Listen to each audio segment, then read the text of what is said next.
দুনিয়াতে কন্যা সন্তান আসলে আল্লাহ পাকের একটা বিশেষ উপহার। যাদের কন্যা সন্তান নাই তারা সত্যি খুব হতভাগা। তো আলহামদুলিল্লাহ, আল্লাহ পাক আমার ঘরে 2টি কন্যা সন্তান দান করেছেন।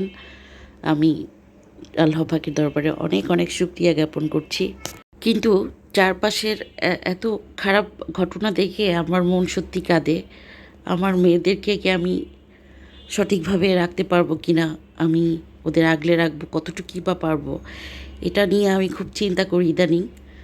তবে একটা ব্যাপার আমি বুঝি যে কন্যা সন্তান বড় করতে কিন্তু একজন মাকে খুব সচেতন হতে হয় এবং অনেকটা দূরদর্শী হতে হয়।